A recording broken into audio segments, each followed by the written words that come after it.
কিভাবে মোবাইল দিয়ে এই ধরনের প্রফেশনাল ফটো এডিট করবেন। এর জন্য ভিডিও ডিসক্রিপশন বক্স চেক করবেন, সেখানে ওয়েবসাইট লিংক পেয়ে যাবেন। এখান থেকে প্রথমে আমাদের প্রম্পট জেনারেট করতে হবে। এখানে দেখতে পারবেন কয়েকটি প্রম্পট আমি দিয়ে রাখবো। তো আমি এখান থেকে প্রথম প্রম্পটটি কপি করে নিচ্ছি। এই প্রম্পটটি ব্যবহার করলে আমরা এই ধরনের ফটো জেনারেট করতে পারবো। এবার আমাদের প্লে স্টোর থেকে হাইপিক অ্যাপ্লিকেশনটি ইনস্টল করতে হবে। তারপর সরাসরি হাইপিক অ্যাপ্লিকেশনটি ওপেন করব। অ্যাপ্লিকেশনটি ওপেন করার পর আপনাদের সামনে আপনার ফটোগুলো শো করবে। জাস্ট এখান থেকে ভিউ অলে ক্লিক করে আপনি আপনার সব ফটো দেখতে পারবেন। এরপর যেই ফটো এডিট করতে চান সেই ফটোটি এখান থেকে সিলেক্ট করবেন। ফটোটি অ্যাড হয়ে গেলে এখান থেকে অ্যাডজাস্ট বাটনে ক্লিক করবেন, ক্রপ অপশনে ক্লিক করবেন। এখান থেকে চাইলে যে কোনো সাইজ নিতে পারেন। তো আমি এখান থেকে এই সাইজটি নিয়ে এআই এক্সপান্ড অপশনে ক্লিক করবেন। ফটোর মধ্যে ছোট হয়ে যাবে।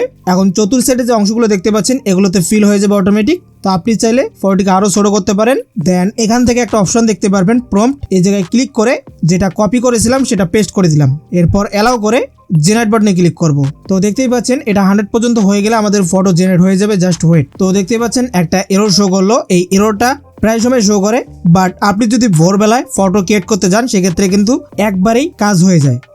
ওকে বন্ধুরা, দেখতে পাচ্ছেন 2-3 বার ট্রাই করার পর কিন্তু আমার সামনে এরকম একটা রেজাল্ট চলে আসছে। এখানে 3টা রেজাল্ট আমরা দেখতে পারবো। তো যেটা আপনার ভালো লাগে সেটা আপনি এখান থেকে ডাউনলোড করবেন। তো দেখতেই পাচ্ছেন আমার কাছে এটা অনেক ভালো লাগছে, বাট এইটা আমার কাছে অনেকটা রিয়েলিস্টিক লাগে।